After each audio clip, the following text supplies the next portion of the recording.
दोस्तों नमस्ते। आज बहुत दिनों बाद आप इंतज़ार भी कर रहे थे इस चीज़ का और मुझे भी इसका सॉल्यूशन हल करवाना था क्योंकि ये मेरी नैतिक ज़िम्मेदारी भी बनती है कि जो गलतियाँ मेरे से हुई हैं, उसको मैं सुधार करवाऊँ। और जितनी भी मुझे आज तक जितना भी विद्यार्थियों ने फीडबैक भेजा है, उसके आधार पे मैं ये चीज़ करवा रहा हूँ और लगभग 17-18 गलती मुझे अभी तक लगभग मैंने इस बुक में लगभग 3500 प्रश्नों का संग्रह करवाया था। कितने प्रश्नों का? 3500 प्रश्नों का मैंने संग्रह करवाया था और 3500 प्रश्नों में बड़ी मुश्किल से 17-18 गलती मुझे अभी तक मिली है। ठीक है ना? तो मेरे लिए संतुष्टि वाला विषय है, कोई दिक्कत नहीं है। और आप लोगों ने जो इस बुक के प्रति विश्वास जताया है और मेरी हर बुक आप इतनी पसंद कर रहे हो, उनके लिए भी बहुत-बहुत धन्यवाद आपका। और जो विद्यार्थी मैंने 2 दिन के लिए डिलीवरी चार्ज फ्री रखा था और उन विद्यार्थियों की लगभग 2 दिन में मैं कहूँ कि 95 बुक, ठीक है ना? 95 लगभग ऑर्डर थे 2 दिन के, तो मैंने आज सबका कंप्लीट भिजवा दी है। कोई दिक्कत नहीं, 2 दिन मैंने रखा था, स्पेशल डे था इसलिए 2 दिन रखी थी। और मैं इसे आपके लिए रखता रहूँगा, ठीक है ना? 1-2 दिन डिलीवरी चार्ज फ्री रखते हैं तो देखो आप सोच रहे हो डिलीवरी चार्ज फ्री क्यों कर रहे हैं? ठीक है ना? देखो, एक बुक का भेजने में 60 रुपए लगते हैं। एक बुक मैं आपको डाक विभाग का मैं आपको स्क्रीनशॉट भेजूँगा कि एक किताब के कितने भेजने के लगते हैं, है ना? वो अब अलग मैटर है कि छोड़ो उस चीज़ को, कोई मतलब नहीं, ठीक है ना? हम इसका सॉल्यूशन वीडियो करवा रहे हैं और ये भाग फर्स्ट रहेगा। ये भाग फर्स्ट रहेगा। उसके बाद में भी कोई और डाउट मिलेगा हमको, तो हम इसको एक सेकंड वीडियो में सॉल्यूशन कर दूँगा और इसकी पीडीएफ मैं आपको अपने टेलीग्राम पे डाल दूँ, ठीक है? आप आराम से इसको देख लेना और अपनी किताब में जहाँ कहीं भी ये आपको मैं बता रहा हूँ, वहाँ आप मेंशन करके आप करेक्शन कर लेना अपनी किताब में, ठीक है? वीडियो देख के आराम से, है ना? देखना इसका पहला प्रश्न है। ये मैं टॉपिक बता रहा हूँ, ठीक है ना? ये कर्म से पेज नहीं बता रहा हूँ, मैं टॉपिक बता रहा हूँ। जैसे मैं बौद्ध साहित्य पढ़ रहा हूँ, ठीक है ना? बौद्ध साहित्य में जो बौद्ध साहित्य का टॉपिक है, जो भारतीय इतिहास का टॉपिक है बौद्ध साहित्य। बौद्ध साहित्य में ये छठा प्रश्न है, याद रखना। बौद्ध साहित्य में जब बौद्ध धर्म पढ़ते हैं, बौद्ध साहित्य के तो या बौद्ध धर्म पढ़ते हैं, ठीक है ना? बौद्ध धर्म, अब बौद्ध धर्म टॉपिक में ये छठा प्रश्न है, ठीक है? एंग्यूर और तेंग्यूर क्या है? ठीक है ना? ऑप्शन में था विकल्प नंबर 4 ऑप्शन में था, परंतु 1 नंबर आप सही कर लेना, ठीक है ना? वैसे देखो ऐसा कोई भी प्रश्न नहीं है जो पर्टिकुलर गलत रहा हो, ठीक है ना? ये मिस प्रिंट हो जाती है, ये कोई गलती हम जानबूझकर नहीं करते हैं। बड़ा आदमी 10 बार भी देख लेना, वो गलती फिर पकड़ में आती ही नहीं है, ठीक है ना? तो आप बेसिक ये गलतियां हैं। बाकी व्याख्या आप जब पढ़ोगे ना, देखो, तिब्बत के बौद्ध लामा तारानाथ ने 16 शताब्दी में केंग्यूर तेंग्यूर नामक 2 ग्रंथ लिखे थे। देखो, वाक्य बिल्कुल सही है, ठीक है ना? ये आप खुद ही कर सकते हो, ये थोड़ी छोटी-मोटी कॉमन सेंस की बात है। फिर भी मैं आपको कहूँगा कि जो गलतियाँ हुई है, जो हमारे से हुई, उसको मैं सुधार करवा रहा हूँ और उस बुक में इस बुक में हर एक पर्सन की ज़िम्मेदारी मेरी है, क्योंकि मेरी बुक है तो निश्चित रूप से ज़िम्मेदारी तो मेरी रहेगी, ठीक है ना? तो ये बौद्ध धर्म वाले टॉपिक में छठा प्रश्न है और आप इसका उत्तर नंबर 1 कर लेना, ठीक है? 4 नंबर है, इसको काट के उत्तर नंबर आप 1 कर लेना। ये केंग्यूर और तेंग्यूर क्या है? बौद्ध साहित्य के एक पार्ट है, ठीक है? लंबा वीडियो नहीं करेंगे, डिस्कशन अपन को नहीं करना है यहाँ पे, ठीक है ना? एक प्रश्न ये है, देखो, बहुत सारी किताबों में लगा रखा है और बहुत सारी किताबों में ऑप्शन नहीं लिखा हुआ, विद्यार्थियों ने भेजा था। तो याद रखना, ये प्रश्न है जब हम टॉपिक पढ़ते हैं ना, ये प्रांतीय राज्यों का उदय टॉपिक पढ़ते हैं, प्रांतीय राज्यों का उदय टॉपिक में ये 5वां प्रश्न है। कितना नंबर प्रश्न है? ये 5वां प्रश्न है और ऑप्शन नंबर इसमें 4 राइट रहेगा। ऑप्शन नंबर 4 राइट रहेगा इसका। तो आपके ऑप्शन में लगभग किताबों में दे रखा है, बहुत सारी किताबों में ये मिसप्रिंट हो गया था, मिला ही नहीं था, ठीक है ना? तो इसका ऑप्शन नंबर 4 इसका राइट रहेगा, ठीक है?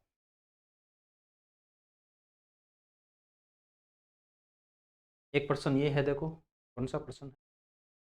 तो ये तो आ ही गया ना।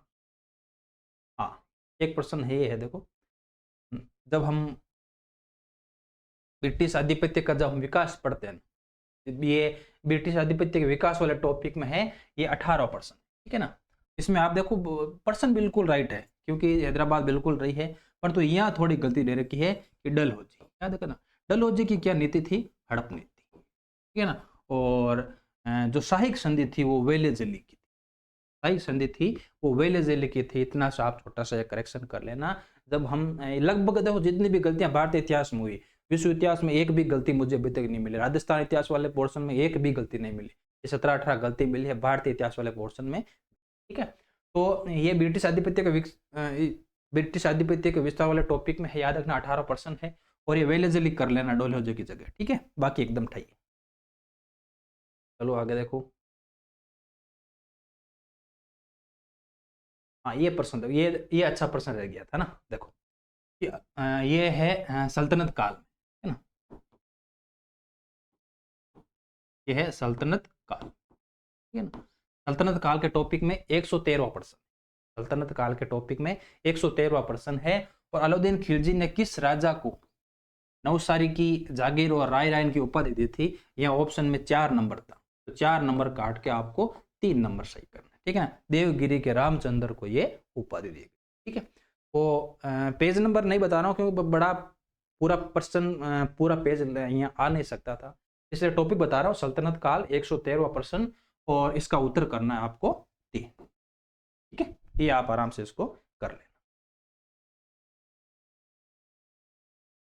हाँ एक ये बेसिक प्रश्न था, देखो व्याख्या इसमें सही दे रखी है, व्याख्या का मैं कह रहा हूँ जो भी प्रश्न डाउट में हुआ ना उसमें व्याख्या तो लगभग सही है, लगभग सही व्याख्या, ठीक है ना। अब ये टॉपिक देखो, ये वैदिक काल का है। जब हम वैदिक काल पढ़ते हैं तो वैदिक काल का प्रश्न नंबर है 29, ठीक है, प्रश्न नंबर 29 है, और पूछ रहा है कि किस उपनिषद को पंचम वेद कहते हैं, इतिहास पुराण का पंचम वेद भी कहते हैं, ठीक है। 4 वेद तो हम पढ़ते ही हैं, और कौन सा वो उपनिषद है जिसको पंचम वेद कहते हैं, ठीक है ना। तो ऑप्शन में या एक था, विकल्प में दे रखा था 3, आपको 3 करना है, ठीक है ना। छांदोग्य उपनिषद, देखो व्याख्या दे रखी है, छांदोग्य उपनिषद को इतिहास पुराण का पंचम वेद कहा गया है ना, व्याख्या तो स्पष्ट दे रखी है। ये उत्तर की थोड़ी टाइपिंग मिस्टेक हो सकती है, तो आपको छोटी सी गलती याद रखनी है कि वैदिक काल जब हम पढ़ते हैं ना तो 29वें प्रश्न में आपको ये 3 नंबर सही करना है, ठीक है, बाकी सब बढ़िया है। और देखो और बता देता हूँ मैं, और बाकी सब ठीक है, ठीक है, ठीक है, ठीक है, ठीक है, ठीक है। हाँ ये कोई किताबों में लिख नहीं रखा था, ये देखो ये है, ये जब हम पढ़ते हैं ना कि मध्यकालीन इतिहास के स्रोत, मध्यकालीन इतिहास के स्रोत, मध्यकालीन इतिहास स्रोत जब टॉपिक पढ़ते हैं ना तो वहां आपका प्रश्न नंबर 6 लगता है, मध्यकालीन इतिहास के स्रोत, और प्रश्न नंबर 6 टॉपिक 6 नंबर में देखो याद रखना, कहीं कहीं विद्यार्थियों को ये लिखा हुआ नहीं है तो इसका उत्तर आप 2 कर लेना, है ना। उत्तर कहीं लिखा हुआ नहीं है, ये शायद छूट गया था मुझे लगता है, ठीक है ना, तो उत्तर नंबर 2 कर लेना इसके अंदर, ठीक है ना। मध्यकालीन इतिहास के स्रोत में प्रश्न नंबर 6 आप इसका उत्तर कर लेना, ठीक है, बाकी इसमें एकदम।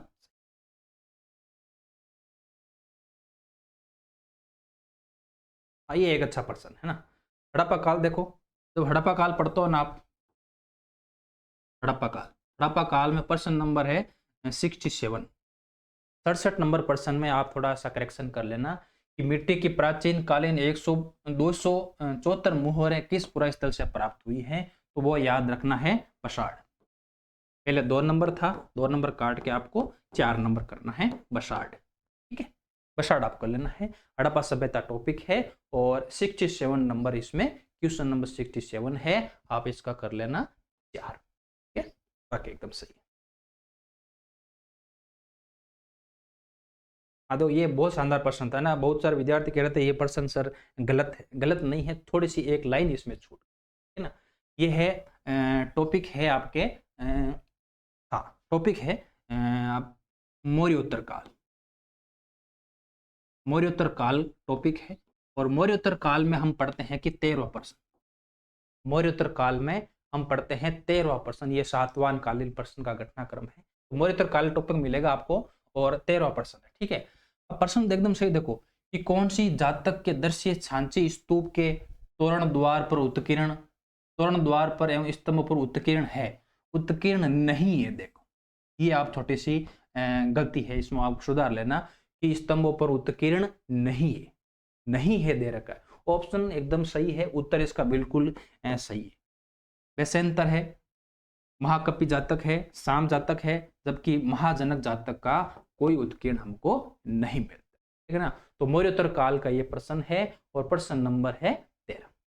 इसमें आप सुधार कर लेना कि स्तंभों पर उत्कीर्ण नहीं है, स्तंभों पर उत्कीर्ण नहीं है, ये छोटी सी गलती है। बाकी व्याख्या दे रखी है तो व्याख्या में तो पूरा स्पष्ट दे रखा है, ये छोटी कॉमन सेंस की चीज है जो आपको याद रखनी है ना।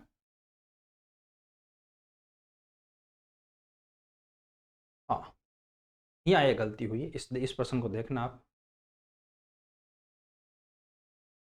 कि निम्नलिखित में से पंचइष्टिका मंदिर है, पंचइष्टिका मंदिर है, ये टॉपिक मैं आपको बता देता हूँ, 60वां प्रश्न है और टॉपिक है पूर्व मध्यकाल,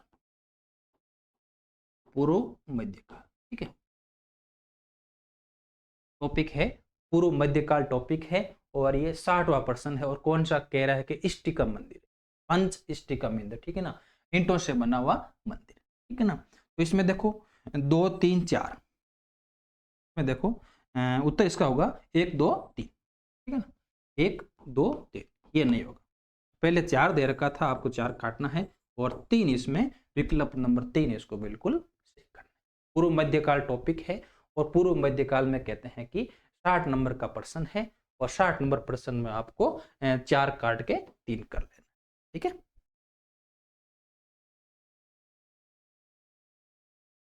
हाँ, एक प्रश्न ये देखो ना, इसमें थोड़ी गलती हो गई है, ये भी पूर्व मध्यकाल का है, ये भी पूर्व मध्यकाल का है।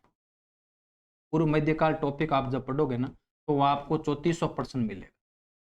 पूर्व मध्यकाल आप जब पढ़ोगे ना तो 3400 आपको मिलेगा कि वे कौन सा गढ़वाल राजा जिसने एक नए प्रकार का कर तुरुसुक दंड लगवाया था, ठीक है ना, तो वो याद रखना गोविंद चंद्र था।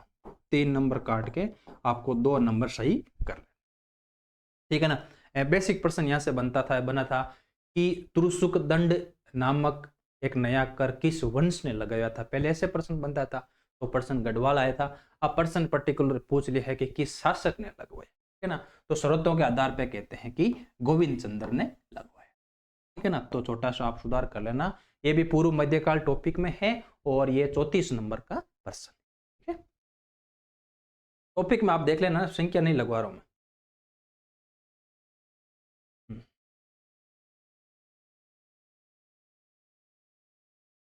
एक प्रश्न देखो, 16 प्रश्न है ये, 16 प्रश्न, 16 प्रश्न है और टॉपिक है भारतीय राष्ट्रीय आंदोलन, भारतीय राष्ट्रीय आंदोलन, ठीक है ना। ये अपन किताब टॉपिक दे रखा है भारतीय राष्ट्रीय आंदोलन, उसमें ये 16 प्रश्न है, ठीक है ना। 2 ऑप्शन इसके पीछे हैं और 2 ऑप्शन इसके प्रश्न इसके पीछे रह गया था, 16 प्रश्न है, याद रखना। और देखो इसमें कुछ नहीं है, इस प्रश्न था क्या कि सूरत अधिवेशन कांग्रेस का कौन सा अधिवेशन था, सूरत अधिवेशन कांग्रेस का कौन सा अधिवेशन माना जाता, ठीक है ना। तो ऑप्शन में देखो 2 में 25-25 दे रखा है, ठीक है ना, तो 2 नंबर में ऑप्शन में आप कर लेना 23, 25 की जगह कर लेना 23, बाकी 2 इसका बिल्कुल राइट आंसर, है ना।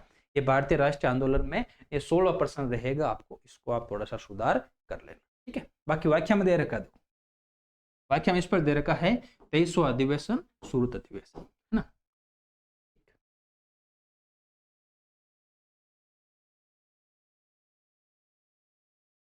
एक ये था, कुछ विद्यार्थियों का डाउट था कि सर इसका क्या करें, तो देखो विश्व इतिहास वाले पोर्शन में है और टॉपिक है अमेरिका वाला, टॉपिक है अमेरिका का स्वतंत्रता संग्राम, ठीक है। ये 12 प्रश्न है, अमेरिका का स्वतंत्रता संग्राम में कितना प्रश्न है, 12 प्रश्न है और ये प्रश्न बिल्कुल राइट है, यहाँ कोई डाउट की जरूरत नहीं है, बिल्कुल आपको 4 नंबर पूछ रहा है कि सम्मिलित नहीं, बिल्कुल सही है। अब देखो गलती क्या होती है कि जो बाल्टीमोर था ना, ये मेरीलैंड का, इस बाल्टीमोर को ही कहते थे, याद रखना, जॉन वाइट नहीं, हाँ कोलबर्ट,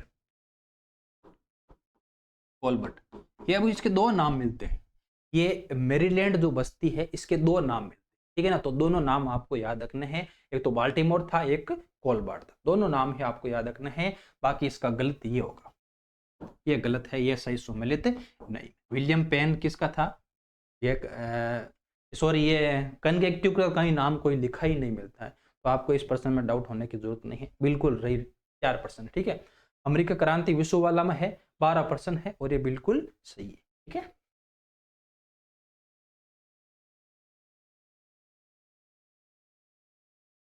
हाँ, एक ये प्रश्न गलती हो गई थी इसमें, वैसे व्याख्या में दे रखा है ना, जितने भी प्रश्न में गलती हुई है ना, वो लगभग व्याख्या में आपका पूरा दे रखा है, तो आप व्याख्या पढ़कर भी सही कर सकते थे, फिर भी मेरी ये जिम्मेदारी। ये देखो, गुप्त काल है ना, टॉपिक कौन सा है, गुप्त काल का है, और 33वां प्रश्न गुप्त काल का 33वां प्रश्न है, और वो प्रश्न कह रहा है कि ऑप्शन नंबर 1 इसमें दे रखा था परंतु गलत है, ऑप्शन नंबर आपको 2 करना है। ठीक है, वह बौद्ध धर्मावली था, बौद्ध का नहीं था, ये वैष्णव धर्म का था, व्याख्या में भी दे रखा था, ये चंद्रगुप्त द्वितीय वैष्णव धर्म का था। ठीक है ना, तो ये छोटी सी गलती ये भी हो गई है, तो आप इसको भी थोड़ा सुधार कर लेना। ठीक है ना, इसमें पहले 1 दे रखा था, इसमें आपको 2 सही करना है। प्रश्न कौन सा है, गुप्त काल का, यह 33 नंबर का प्रश्न है। बाकी ठीक है इसके अंदर। हाँ, एक छोटी सी गलती ये देखो, ये है पूर्व मध्यकाल का, पूर्व सॉरी पूर्व मध्यकाल का नहीं है, मौर्योत्तर काल का, सॉरी मौर्योत्तर काल का प्रश्न है, और प्रश्न नंबर है 7। मौर्योत्तर काल हम शुंग वंश पढ़ते हैं, हमारे स्कूल व्याख्याता में ये टॉपिक बड़ा गजब का लगता है। ठीक है ना, तो मौर्योत्तर काल का 17 नंबर प्रश्न है, और इसमें आप सही कर लेना, इसमें 4 नंबर ऑप्शन में सही कर लेना। ठीक है ना, 1, 2 और 3, 1, 2 और 3, बाकी ये तीनों ही है।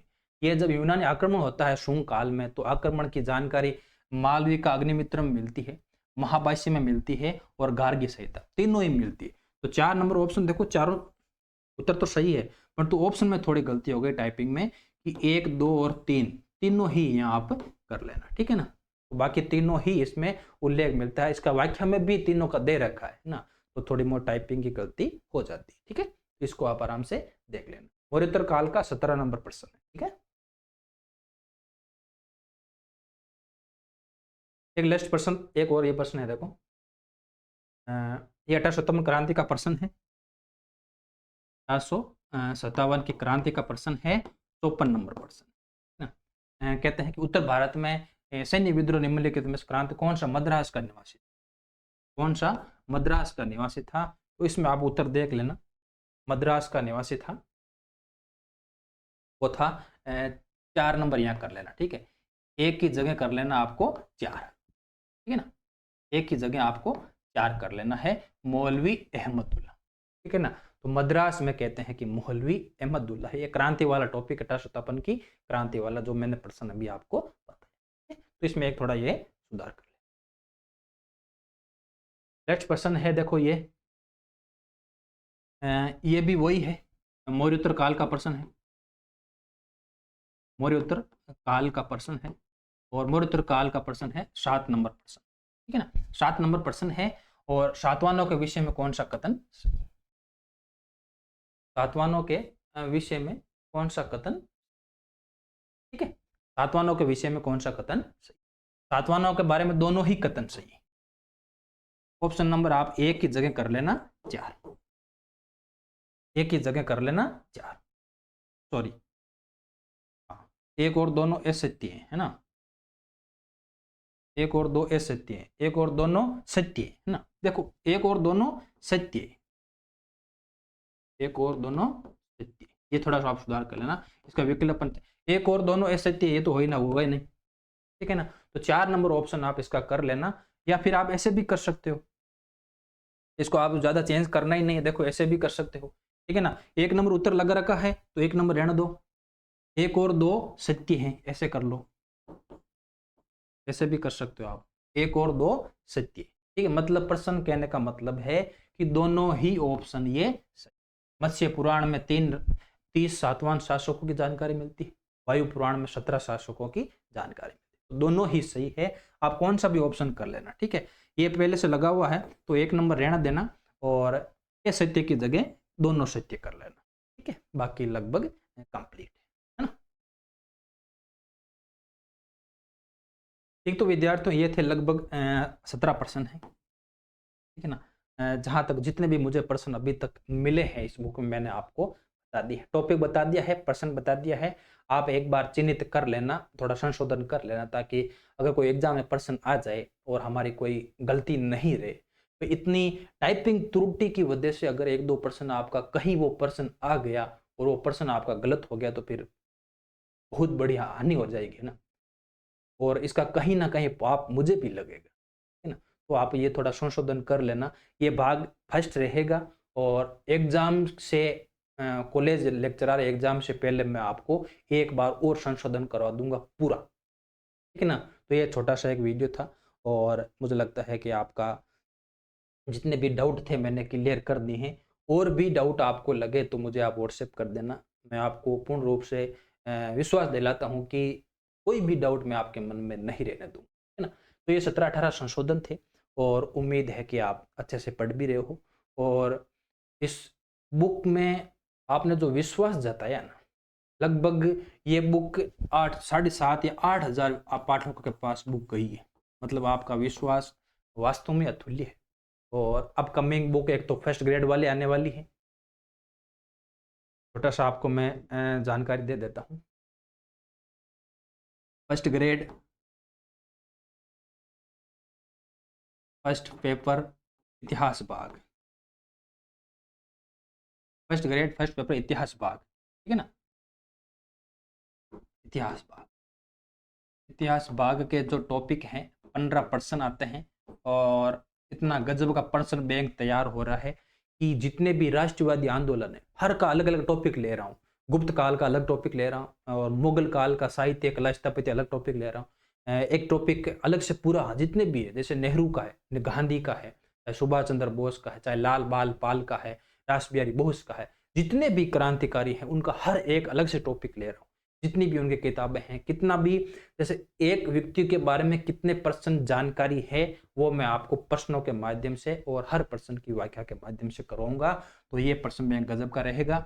और तो उसे किताब वर्क चल रहा है सेकंड ग्रेड इतिहास भाग वाली, जो हमारी पहले से चल रही है, सेकंड एडिशन चल रहा है, और मार्च में ये मैं कहता हूँ कि इसका थर्ड एडिशन आने वाला है, ठीक है ना? इसमें एक खासियत ये रहेगी कि आपको पुराने प्रश्न की अलग से बुक लेने की जरूरत नहीं है। प्रत्येक टॉपिक के साथ लगभग 150 प्रश्न शामिल कर रहा हूँ, प्रत्येक टॉपिक के साथ। तो आपको अलग से कुछ भी नहीं लेना है। सेकंड ग्रेड इतिहास की एक ही बुक लेनी है आपको, जो मेरे पहले से पढ़ी हुई आप विद्यार्थियों की, वो आप इसको ले लेना। और ये फर्स्ट ग्रेड वाले देखना, बड़ी गजब की आएगी ना, किसी भी प्रकार की त्रुटि रहित रहेगी, ऐसा मेरा विश्वास है इस बार, ठीक है? तो ये था विद्यार्थियों इस प्रश्न बैंक पर संशोधन। और भी कोई डाउट हो तो मुझे आप भेज देना, मैं सारे आपके हल करवा दूँ। धन्यवाद।